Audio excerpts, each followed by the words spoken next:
All right, happy New Year, everyone. I'm gonna be trying to stream as much as I can this year, maybe every day. I figured if we're gonna do a stream every day, I have to start on the first day of the year. So here we are.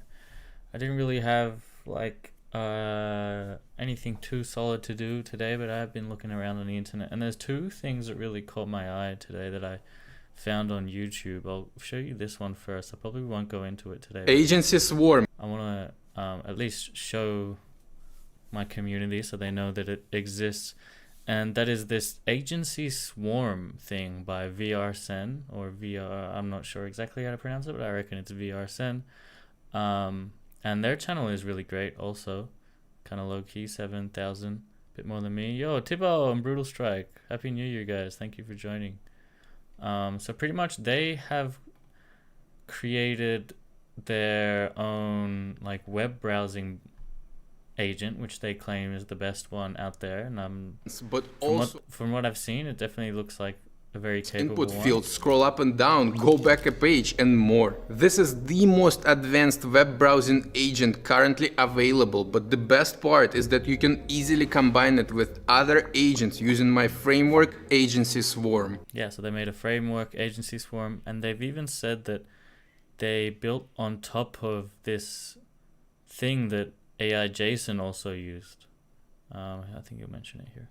Pretty cool, right? Now, before I explain how these tools are implemented in Agency Swarm and how you can create such a system yourself, I wanted to clarify that this idea of GPT-4 vision-powered web browsing belongs to a YouTuber named Unconventional Coding. AI JSON also showcased this in his video later, but he only changed a few lines of code, just some configuration, and got 10 times more views. So yeah, and I hadn't even seen the Unconventional Coding one, so let me just quickly check them out. Unconventional Coding. Haven't subscribed to them. Probably will. Oh, they got 100,000 views. That's pretty good. Puppeteer. That's really good. Wait, they reckon AI JSON got 10 times more views?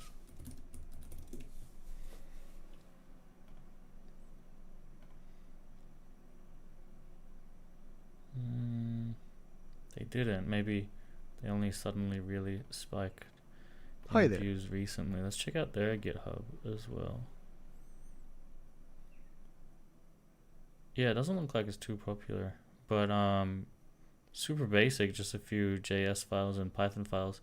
Anyway, so VRSen has taken this a whole lot further and made a whole like multi-agent. Okay, before we get started, for those who don't know, my name is Arsen and my goal is to automate my whole AI agency with AI. Recently, me and my team launched our first public product called OAI Widget. And guess what? We needed a QA test engineer who would test staging in production just in case before we go live. So check this out. My agency will consist of just two agents, a quality assurance manager and a browsing agent. The task itself will have 8 steps that we used to do manually, from logging in as a user and creating a new widget to sending a test message and ensuring a response. After I send the instructions, the QA manager immediately communicates the first step to the browsing agent, which is to log in.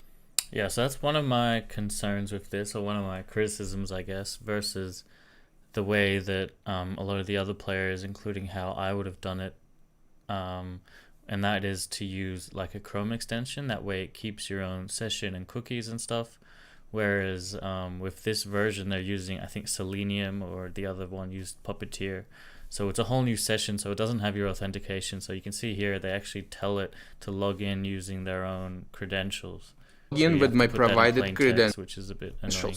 Don't even try it. The browsing agent then opens the landing page and encounters the first problem. The login screen is not there. However, it automatically analyzes the page and clicks on a login button, which takes us to the login screen. Now, when the browsing agent tries to enter the credentials again, it succeeds this time and reports to the QA manager that we are in fact logged in. After that, the QA manager sends the next step, which is to create a new widget. This is the cool part about using agent swarms, is that you do not have to instruct your browsing agent on every single step. The QA manager will Yeah, so that's definitely one of the huge positives of it, is there's multiple agents and they have like a group chat kind of thing. One looks at the other. Like I think the browsing agent can pretty much just browse, whereas the QA agent has a bit more smarts and stuff.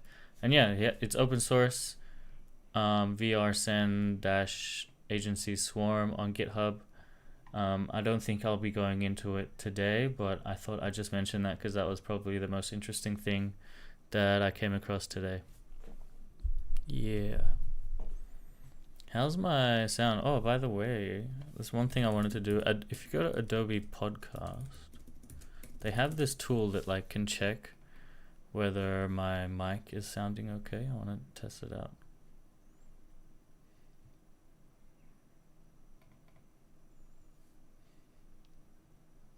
I think it tells you like how far you are. Yeah, mic check. Check your mic. Allow. How is my microphone set up and placement? Let's see what it thinks. It reckons it's pretty loud gain. The distance is good. The echo is good. Background noise is good. Okay. I guess it's pretty good. I'll leave it. Yeah, so what I did want to actually do today is look more into custom GPT actions. So yeah, if you've seen, oh, I just realized I'm on the, oh no, I'm good. Sure you've seen these custom agents by GPT. You can make actions for them, and I had someone on one of my Stuff AI videos ask, can I have a chatbot that can directly create, edit, delete, move reminders in Google Tasks? And I was like, oh, that's an interesting idea. And I did come across another video. I think, do I still have it? Let me go my history. That shows like a nice way to do this. Hello to all you with custom like coded ones. So shout out to Cibrix AI. They only have 18 subscribers, so that's very cool of them to make this. Glad to see more creators making this AI ChatGPT type content. But I figured I've came across Zapier enabling this, like AI actions by Zapier before. Or Zapier, if that's how you pronounce it. So I'm going to try to do it with Zapier first because, you know, less code. It theoretically should be easier to set up, but I'm not sure if that's going to be the case or not. So let's just try to get it straight up. They had if you go to this page, it's called actions.zapier.com. They have the AI actions. It's a hub for Zapier AI actions. Over 20,000 searches. I'm not sure how many tools they have, but quite a lot. 5,000, over 30,000 actions. Yeah, quite a lot. And they do have a calendar assistant, so I would love to have a calendar. I've been using ChatGPT on my phone a lot. I really like the mode where you can just talk to it. So sometimes I just put my headphones in. And, apologies. And yeah, I'll just be talking to it. So I will give you an example. Like, just can you see the headphones button here? You just press that. You can say whatever you want. Hey, ChatGPT, I'm just live streaming right now. Do you have anything to say to the audience? Hello to everyone watching the live stream. I hope you're having a great time. If you have any questions or need assistance, feel free to ask. Enjoy the stream. Yeah, it's so easy. Like when I'm out on a walk, I'll just be like brainstorming with ChatGPT. So what I want to do now is actually give the agent some actions to be able to do and manage my life, you know, manage my calendar while I'm out on a walk. So I can be like, what do I have to do today? ChatGPT or whatever I call it. And then I'll be like, today at 2 p.m. you have XYZ. And then I can also edit the things. Be like, you know, plan this or have it look at my to-do list. The possibilities are quite broad. So as long as we just get started, I'm sure we could take this a long way. So let's get into it. So choose your AI platform. I chose ChatGPT's custom GPTs, and that brought us to this page. And they say copy this. Okay, how it works. Watch a tutorial. Should we watch a tutorial? Why not? 36 minutes. Let's keep going here. One of the exciting things that we released, and you would have seen this on OpenAI's keynote, is the AI Actions by Zapier. So Zapier as a platform, I mentioned, we have 6,000 different apps. Across that, there is 20,000 what we call searches and actions. Create a new GPT. One thing to note is you do need to be a paid ChatGPT user with. Yo, Jackie Nuts, what's up? You've asked, what's Copilot alternative for good code generator? For a VS Code extension, I use this thing called continue.dev.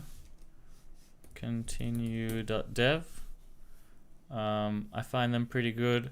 There's also, if you saw my latest video, I think you did, cursor.so. That's like a whole IDE for code generating. And I've also heard of Rift Labs. They're pretty good too. Those are probably the three that I know. So yeah, I hope that helps.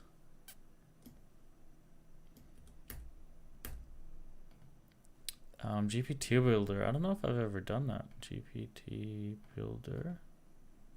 How do you make a GPT? Create a GPT. Here we go. Awesome. Configure. Name your GPT. Tech Friends Assistant. Assist my daily life. Assist Tech Friends. Now the thing is, like, I'm gonna make this for myself, but I don't think I can make it extensible for everyone. Like, it'd be cool if there was a way where anyone could like authenticate with their own Google account and it would manage their Google Calendar and such. But as far as I'm aware, and what I'm assuming is this will only work for my personal account. We'll see how it works once we get to the auth stage. Continue this demo, I guess. Either ChatGPT Plus or Enterprise. And if you are an enterprise, I believe GPTs will need to be enabled. So if you run into any issues there, check with whoever is your admin for ChatGPT. Now, when you first get into the GPT Builder, you'll see that there's two main options here. There's the create and configure. Here is you who are just not as comfortable writing out instructions, and honestly, you don't need to be. This does a very good job giving you some base level instructions for how your GPT. It'll also even generate an image here in a second for what this little, instead of this cube. For the most part, of course, you can go through this, you can edit like what it should do, play around with its behavior. Generation, as fun as I find it, we've only given it dedicated to it's called an open API. Yeah, so this is what the first thing is, you'll see here, we have the instruction to copy a special URL to your clipboard. Once you've copied that, you head back to your GPT and you'll... Maybe let's just try the create assistant. You're back, continue where we left off. You will be helping me create and manage Google tasks using Zapier AI Actions. Checking out says, your favorite production ready ML ops stack. Honestly, I haven't had much experience with any ML ops. But yeah, I'd love to hear your suggestions, Jackie. Have you used any? Okay, it's set up apparently. Okay, so they've set up some tasks and stuff, and I think we have to create a new action. I think we're going to go through this tutorial now. Create GPTs, click add action, click import from URL into this, and then paste the URL. Okay, so create new action,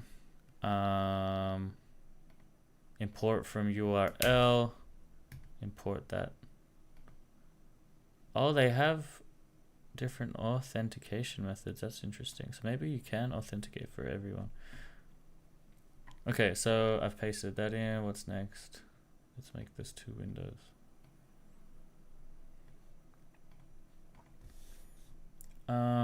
see a bunch of text appear. Copy the instructions template here and place it at the bottom of your existing instructions.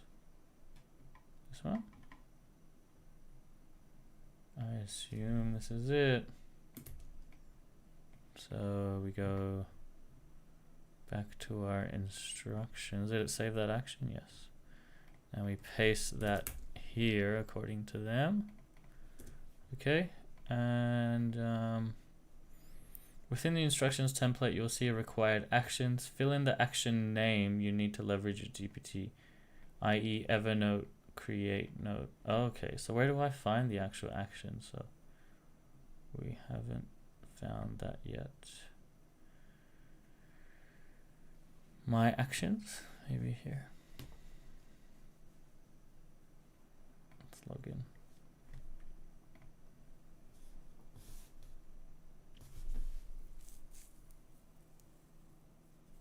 Try connecting a custom app here.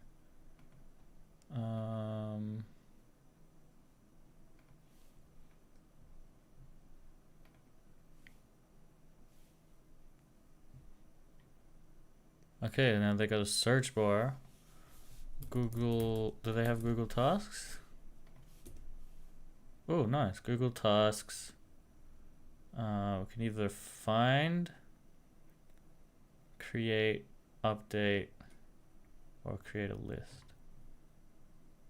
Let's just do create task. And we'll connect our account.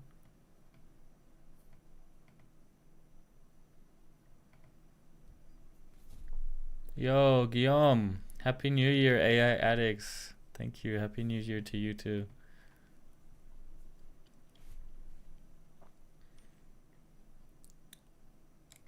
Okay, we have a Google Task account linked.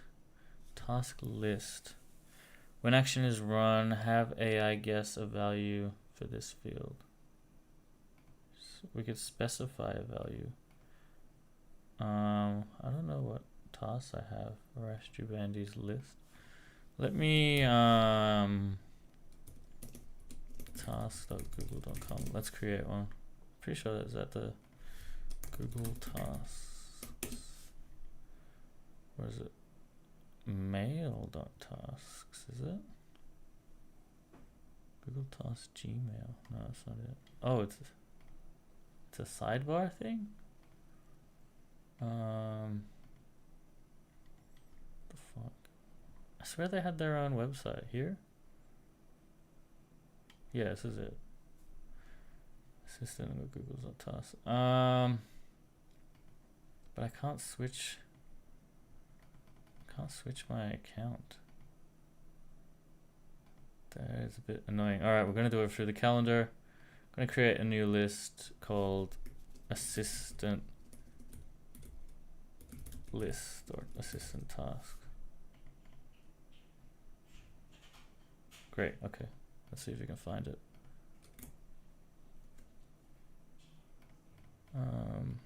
Refresh. No.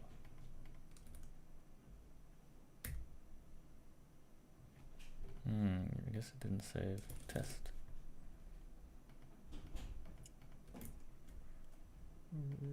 Refresh.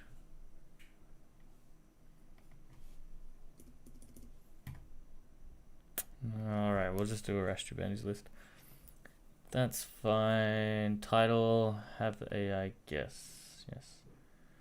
That's for create task. Require preview before running AI action. That's fine. We'll enable that. And let's see if we can do a Google task. Google task. Find task. I want it to be able to list the tasks, but I don't know if it can do that. I'll just specify the same field again. Oh, now the other field comes, so it's fine. Okay, let me add one for calendar, because that would be cool as well. Google Calendar, find event. There's no like list event, which is a bit annoying. That's fine. We'll just stay with the tasks. Okay. So we have some tasks. Now, what was the next step? See back button. Within the required, you'll see a required actions. Fill in the action names, e.g. Okay, so I guess that's the action name. Yes, it is. So where did our where's required task? Oh, required action. Step 1, tell the user you're checking this, call list. Make a list of available actions given. Check if the required actions. Oh, required actions. Google. Oh. Action. Google Task. Find task. Why is there a configuration link? Do we need that? I don't think I got one of those.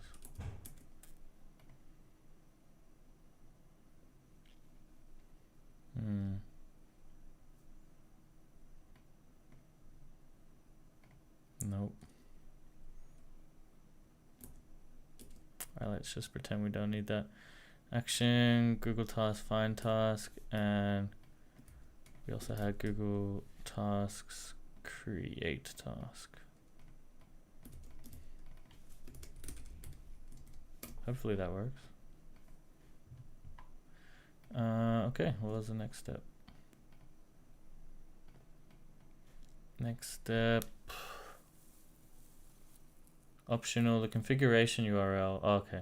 Is the within the instruction template are used to share the GPT to help other users you share the GPT to set up the correct AI actions. Oh, you can share it, so you can share it. You've now added AI actions to your GPT. Interesting, but I haven't even authenticated. I don't know how that works.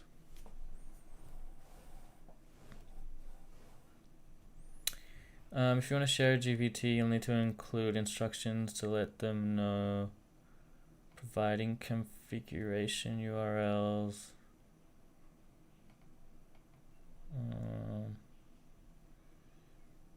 Examples.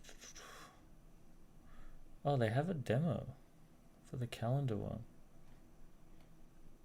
Wait, how does this work? So can I be like, check my calendar events today? Is this gonna work?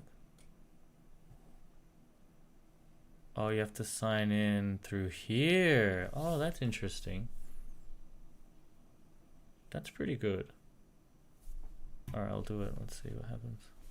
The thing is, I haven't even authenticated the calendar. Oh, allow with Zapier. So is that something that it's gonna do? Let's find out. Yeah, it does with the configuration link. Right, so this is where I sign in with Google, I assume.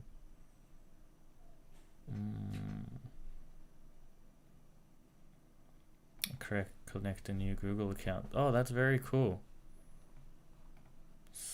That is so cool.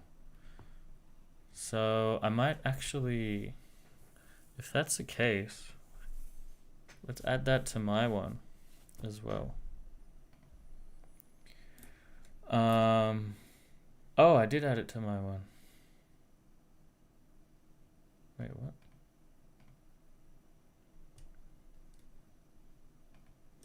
Hold on. Let me add Google Calendar create event. We want all of these up there. I wish I could add them in bulk. Create, update, create, update. What else was there? Edit, delete. I'm just gonna add them all.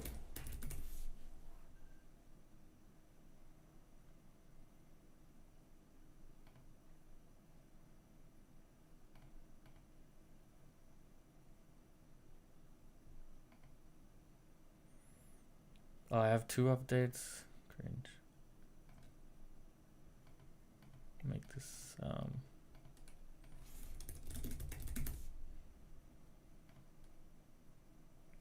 create detailed event.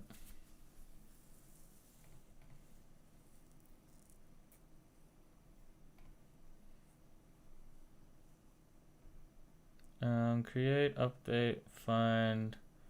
I guess we'll add delete as well. Yo, Rulo Games, Happy New Year.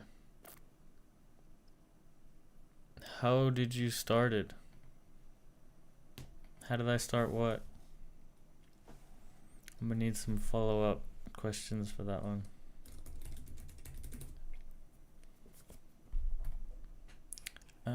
Where's delete event? Here we go. Okay. Now we need to find the configuration URLs here. Use as the base, set up action.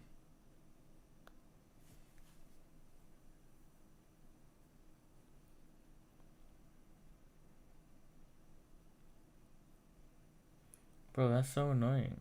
Maybe we can just leave it as optional, I hope. I don't know, we'll see how it goes. I'm gonna kind of add these actions as well. Action Google Calendar, create event. Action Google Calendar, update event. What else do we have? Find event. Find event. And then also delete event. No, we had that. Create detailed event. Create detailed. I'm gonna save this before I lose it. Anyone with the link? Yeah, sure. Oh, we'll rename this to, let's rename this to Google Assistant. Google Calendar / Tasks Assistant. Manages Google Calendar or tasks using Zapier and tasks. Okay, save. Why can't I confirm this? Public actions require a valid policy. Alright, let's just make it only me for now.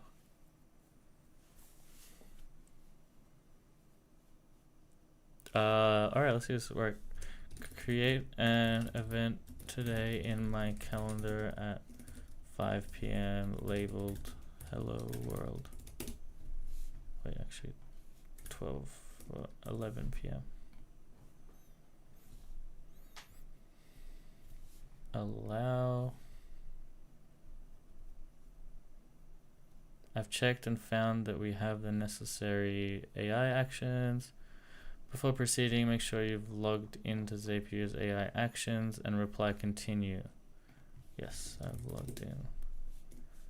I think if we use the configuration URL, we might not have had to log in. I don't know. Confirm.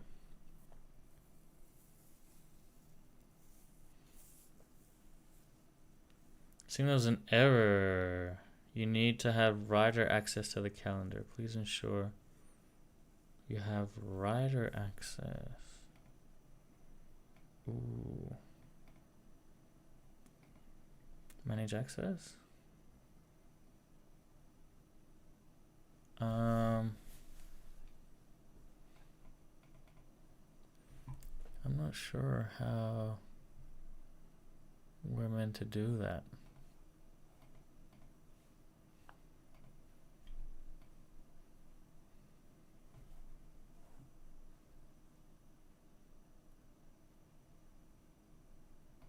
Huh?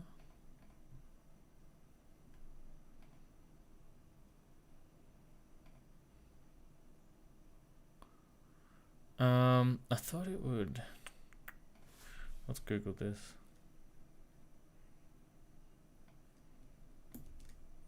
Also, let's see if their one works for me here.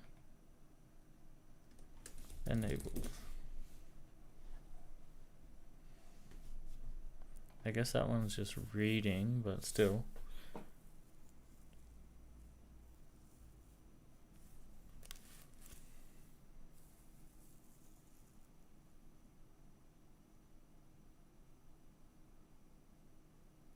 cool. I mean, that is an event that I had. Make an event today at 11 p.m. titled test event. Let's see if we can make one. Confirm.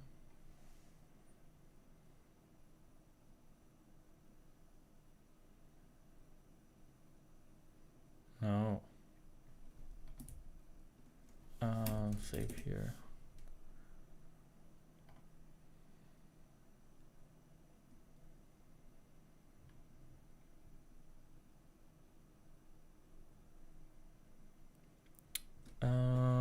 Even if you're an admin, you can't add individual events to other users.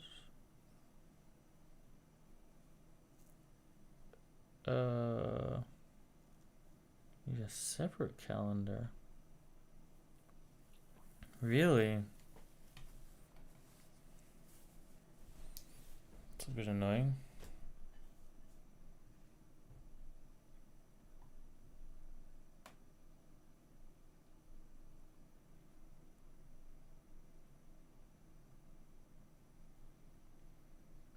You gotta add the API key and stuff. Huh. Did they ever claim that we could have used fuck, where was the tutorial? Here. Sorry. Ever claimed the capabilities, pull in your agenda and send Slack messages. Can create a dossier of all attendees to an event by browsing the web. Doesn't say anything about creating an event though.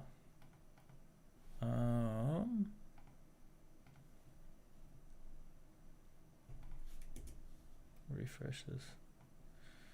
Create detailed event. It has the action.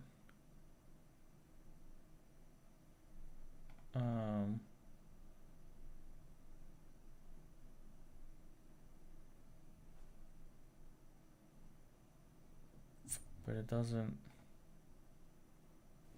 really give us the ability to do it. Yo, journal entry bot, who wants to watch programming? I don't know, I mean, this isn't even programming, it's probably even more boring. Yo, Mr. T, what's good? Good to see you. Happy New Year. And it doesn't look like you can create events from Zapier. I'm doing good. I'm trying to create like a AI, a custom GPT that can, integrate with my Google Calendar. It can read events, but I don't know. The Zapier actions just seem quite limited, unfortunately. It's kind of been my experience. Code in peace, don't try to make it a fad. I'm sorry, bro, if you're triggered by my coding. You can just... What would you like to see, journal entry bot? Maybe constructive criticism. Yo, Thick Nips, Wogwan, good to see you. Godzilla, ooh, is that a new display picture you got? What am I working on? Ixoft, yo, what's up? I was trying to make kind of like Google, what would you call it? A Google Calendar / tasks assistant. What tasks do... Wait, can I create a Google task named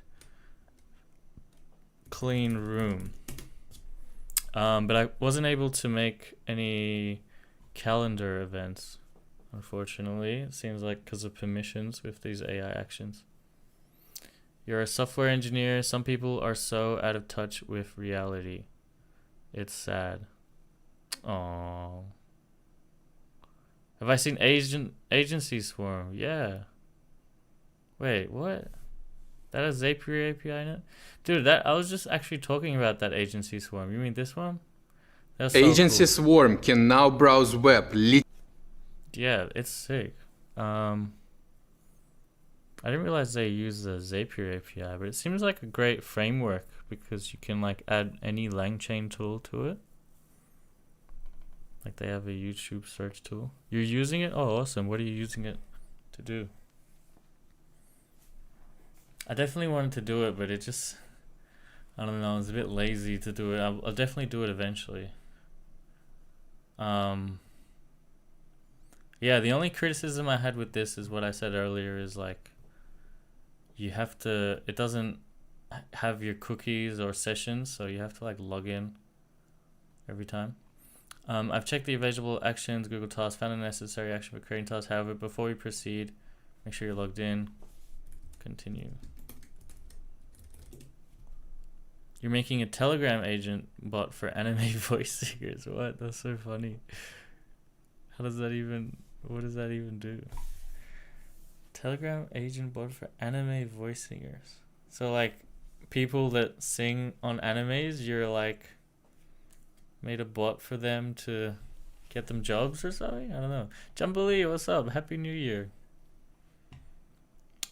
The task clean room has been successfully created. You can review the URL here. Can we? Doesn't look like I can click this. Find tasks created today. It takes a prompt and uses Solvit to create a song. Oh, sick. Oh, on Telegram you create songs? But where does it run? Do you have to like have it running on a server or something? Or you just have it running locally on your machine and have it interface with Telegram? Or do other people interface with it through Telegram? Yeah, it's local. It appears there was an error. And it wasn't provided for the find task. Oh yeah, you can't list tasks. That's also annoying. Find tasks labeled create clean room. It's just, why is there no list tasks action? They have 30,000 actions, but they don't have list tasks and they don't have list Google what is it called?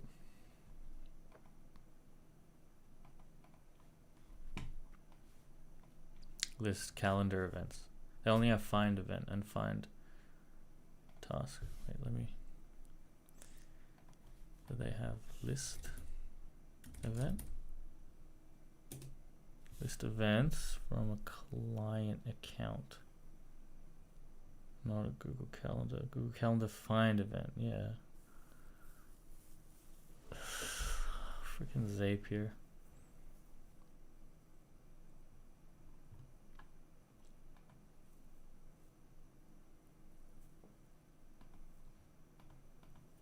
I mean, I will give it the props that it was super easy to set up, like zero code. We were able to get a custom GPT, have custom actions to interface with my calendar, but it really isn't what I wanted. Like we can't list events and we can't create events. We can create tasks and we can find tasks and events, but we can't create them, which is a bit annoying.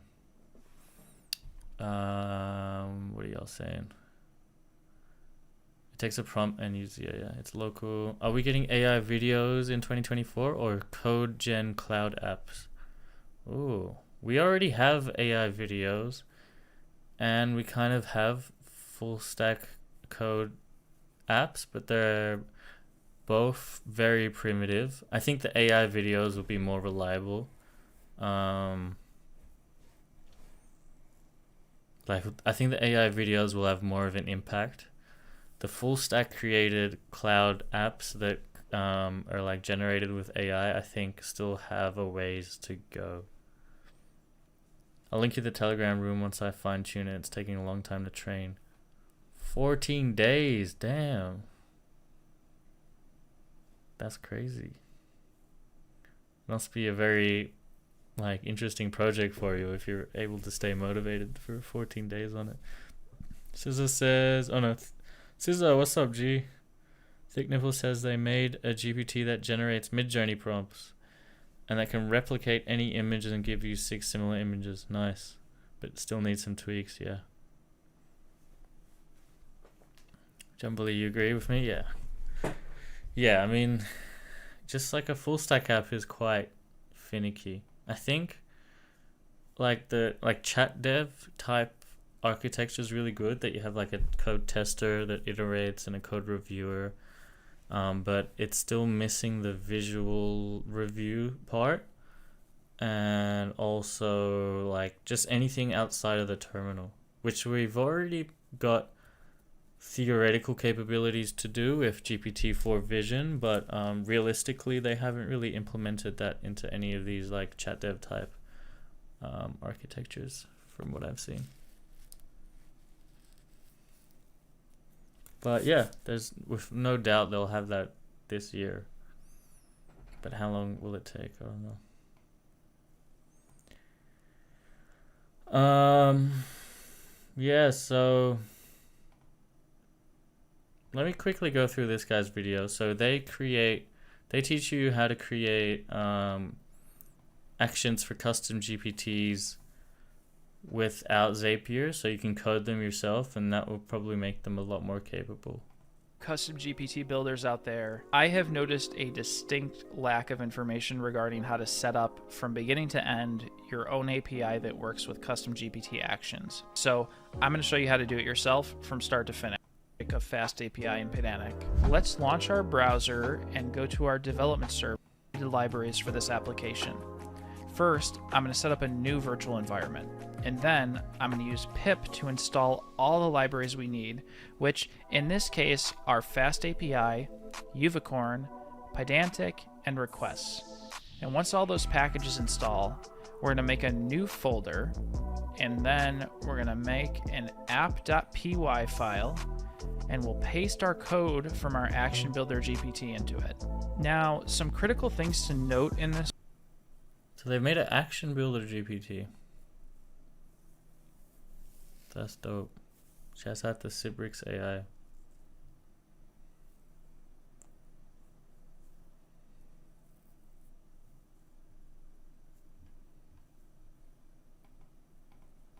This code, the first one is our URL at the top. We have to set this correctly to the server endpoint URL that GPT is going to talk to. Otherwise, GPT won't know where our API is. The next important thing is the Pedantic classes and their descriptions. This is some of that secret sauce I was alluding to earlier. This tells ChatGPT what the proper inputs and outputs should look like with these endpoints. And ChatGPT takes these descriptions very seriously. In fact, it takes them more seriously than the actual instructions that you might provide to the GPT, so you have to make sure that these are both accurate and concise in a way that GPT can understand. Finally, for each API endpoint, we have a doc string, and just So I guess, hold on, how do they interface with this? application into its now. Get that? Now, the reason for that right here. Now, Show me your working fast API app and schema. why are we using Fast API, you might ask? Using Open API schema. Well, the reason for that is right here in this custom GPT configuration screen. Now, if you've ever tried to go to this action window, you've seen that it wants something called and what they expect to a different So it like port number. And it looks like we're gives you this Python code that you run with Uvicorn. that Gives you this whole schema for like any API, and then you can just fill in the functions with whatever you want, test it with Postman, and then paste that schema. Well, after you host it, I guess. Do they tell you how to host it? Dev.cibrix.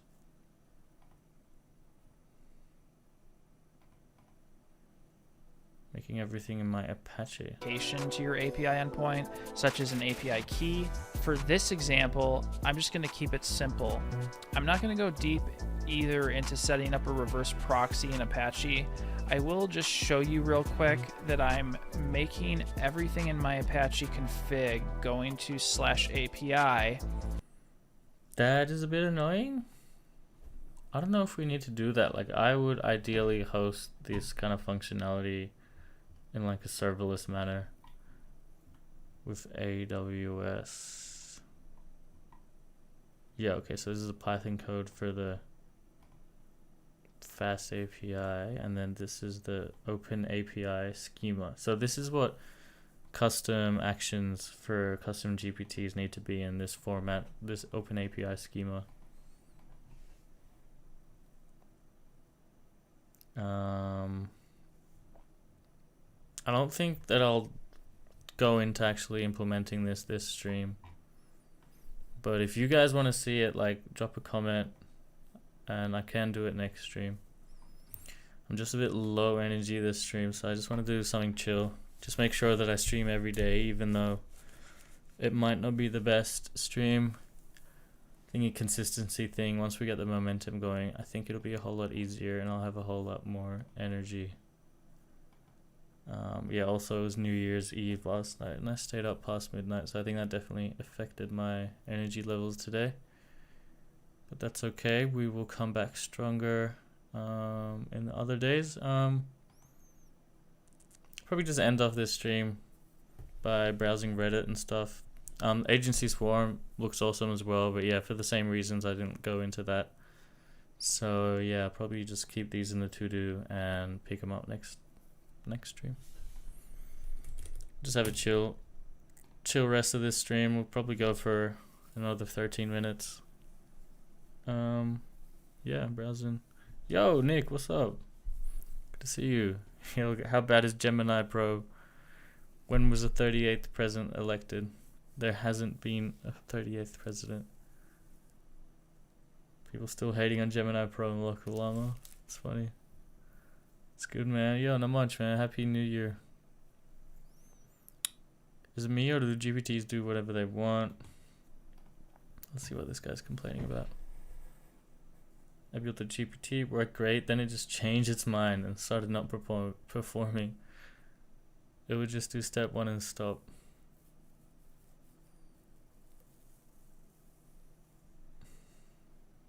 Don't tell it what not to do, tell it what to do. Oh, interesting. LLMs have a very don't think of pink elephants problem.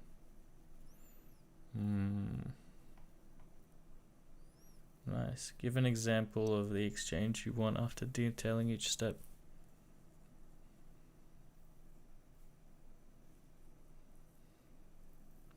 Sure, you tell it to follow instructions step by step in a calm and relaxed manner. Interesting.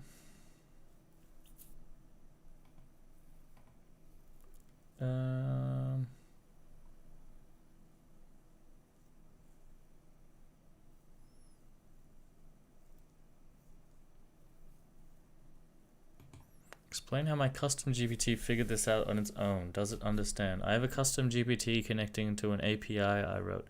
The API has add, delete, and update item functionality. Pretty typical. I was just testing the add, delete endpoints for my GPT and had only those added to the instructions. Add and delete worked as expected, but I forgot that I hadn't told it about update yet and tried to test an update. It found a workaround. First deleted the item, then added it back with the updated values. 2 endpoint calls. Has anyone else seen this kind of behavior? That doesn't seem too special, but yeah, still pretty cool.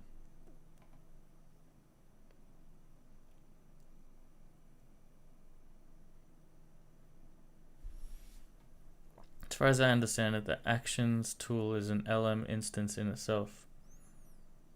That the LM you're interacting, conversing with could be either the first LM asked the actions that it needed to do an update.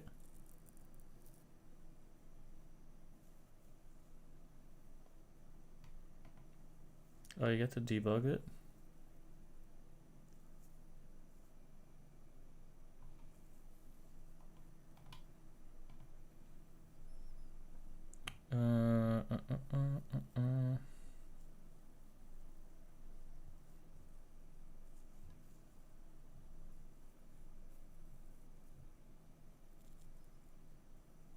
OpenAI teased the GPT store for 2024. Without advanced coding skills, I built the community's answer. Oh, this person built a GPT store? No?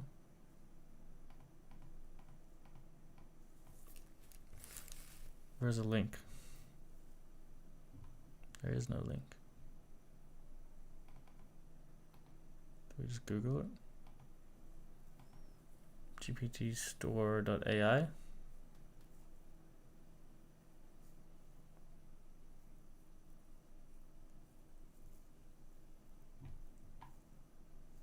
think we've seen all these.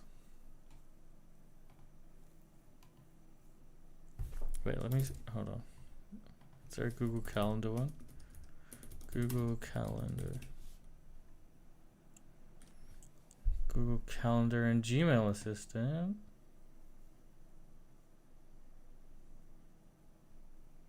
Best Google Calendar Assistant. Okay, there's quite a lot of them. Let's see how they go. List. Oh, it supports list. Let's try it.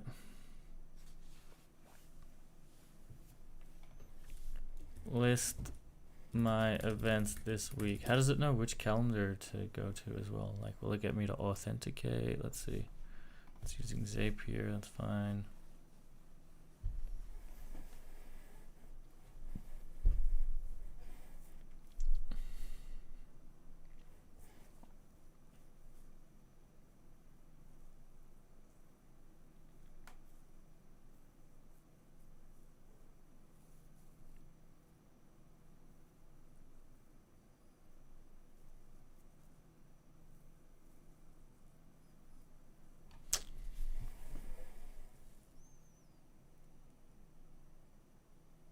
It's stalled.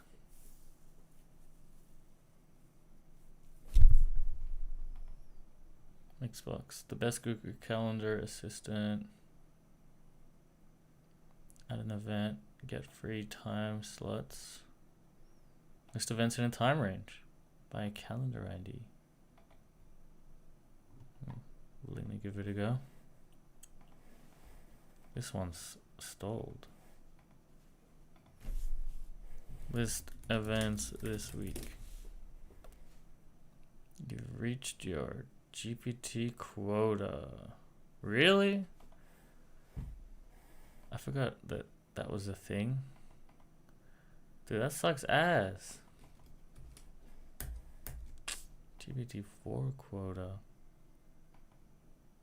That sucks major ass. 11:54. That's like another 2 hours.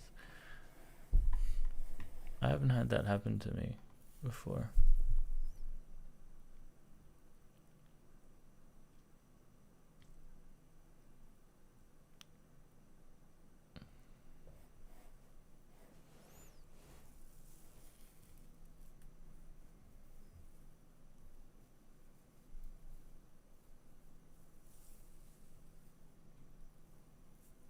What is this? Use GPT-4 and DALL-E 3 on your smartphone for free. Oh, that's with the new Microsoft Copilot.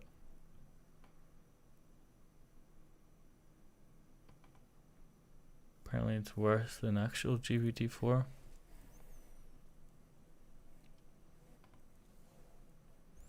It's unusable. Yeah, I also didn't really enjoy using the Bing chat. Did not feel very good.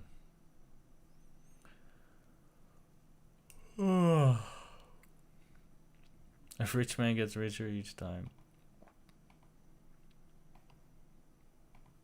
They always go like space celestial. Aww. That last one was a happy surprise. Motion extraction.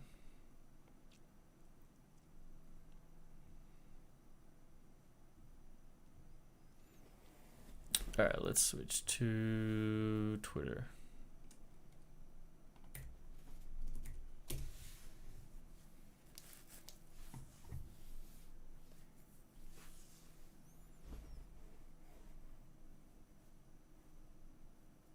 Give me your most out of distribution predictions for AI. Autonomous agents start writing $50 million businesses. Define running. Action space, keyboard plus mouse.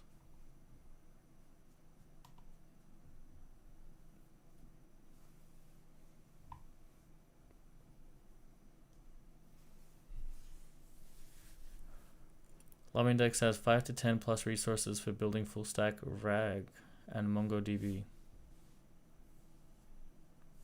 Full stack RAG starter pack. It's one thing to build RAG in a notebook, it's others to build a full stack chatbot web app with storage, backend and front end deployed on the web.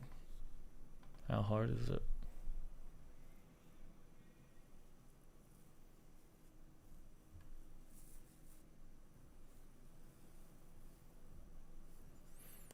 Not the complete easiest thing.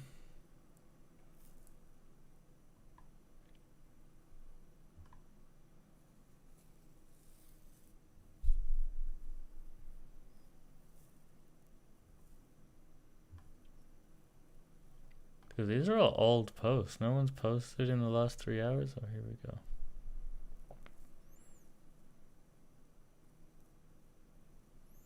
New Year's Eve party in SF, instead of partying, everyone was just hacking on startups. That's sick.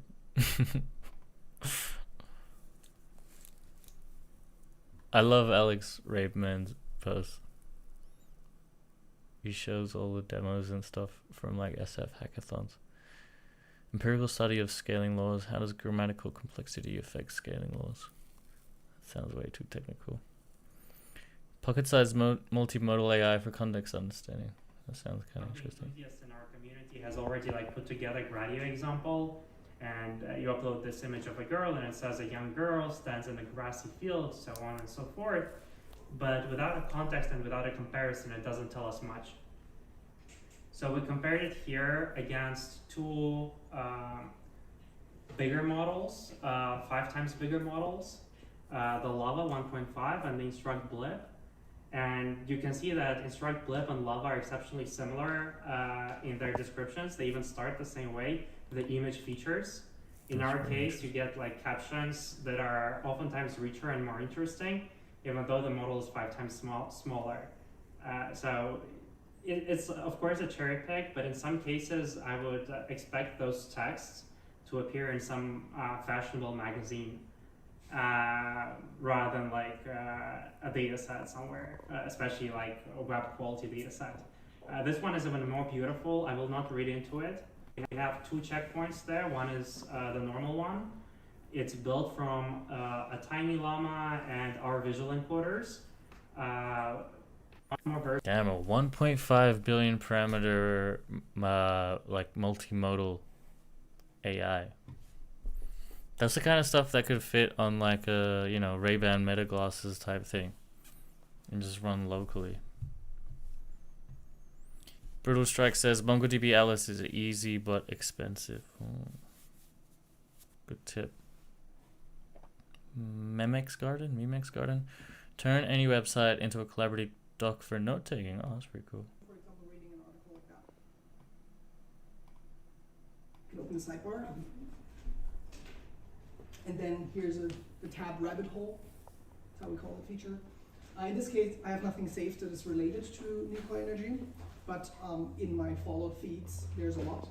Like for example, Not Boring, a bunch of it. Actually, for Packy, yeah.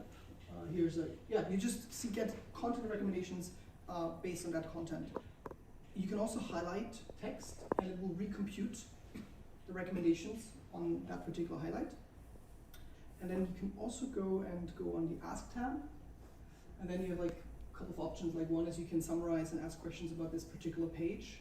You can also go on Saved by Me, so this means it's searching across all your bookmarks, and like a bit more contextual. And then you have your button. You click on it, and it will index the entire history of the Substack. Fingerprint and analyze any user who visits your website. Real-time data on consumer behavior. What we essentially do is we drop a first-party cookie on websites when we start working with them, and what we're able to do is ingest all of the different data, information, actions that occur on the website and fingerprint each individual user. And the interesting part is we can track the same individual user across different websites enabled with our technology, as well as different devices enabled with our technology as well too. So what we've been building is something called Identity Graph, where we've been able to That's scary. How does it work? significant amount of information and data on real-time human behavior. What we're essentially able to do is bring this back to these consumer-facing marketers, give them real-time updated information on who people are, allow them to build segments off of that within our predicted data and their own individual data as well too. And then we allow them to push that to existing marketing tools they already have in their system. So Klaviyo is a big one for e-commerce. Not any discounts or anything being given out to people who are already high value purchase. So we've been able to essentially build a model around that. More and more data. Token costs, calculate the price of LLM plot on completion. How's it work? I work at Agent Ops. So we launched a very, very simple, non-complex library earlier this week called Token Cost, which does exactly what it sounds like it does. It finds the cost of your tokens. And the reason why this is problematic is because nobody actually knows Alex? how much large language models cost from an API basis. So if you go to like OpenAI, GPT-4 cost, there's like no like standard dictionary. There's like a website. And you have to like go down to the table and actually do kind of like math, and it's like 3 cents per 1,000 tokens. And then you ask yourself, well, what exactly is a token? And honestly, this is like very basic grade school arithmetic, but just like nobody made it easy to calculate how much this stuff costs. And I did a little searching, and it really is a problem. So we launched a very simple library, just called Token Cost. And basically the way it works is you take your prompt either as a string or a message, and your completion, all you have to do is like one line of code to say like, hey, what was the cost of hello world? And it tells you. And this is helpful for a few reasons. Number one, it's like super annoying to actually get the cost dictionaries. But secondarily, like I actually looked online. There's a few open source repos out there. Light LLM actually has a pretty cool cost dictionary, but like it's in floats. And the problem with floats, here I'll just show you right here. So they actually have like a big tracker of like all these like LLMs and how much they cost. Just to kind of express why this is a problem, you know, trivia time. All right. All right. No surprise, right? 1 + 2 = 3. All right. All right. Show of hands. What's the answer? 0.3? Raise your hand if it's 0.3. It's a trick, don't it? It's a trick. Yeah. Flow precision issues.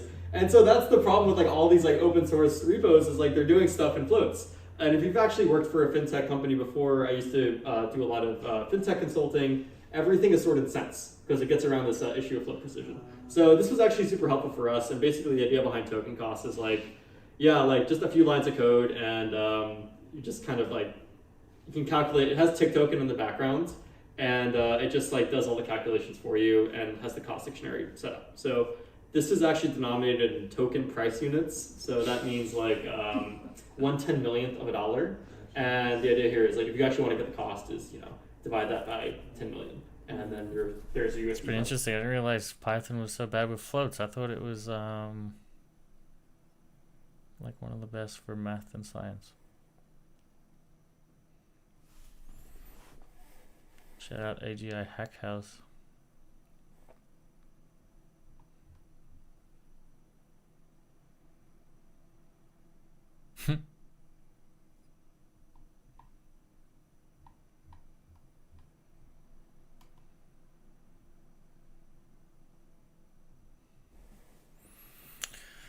All right, I think I'm gonna wrap up this stream.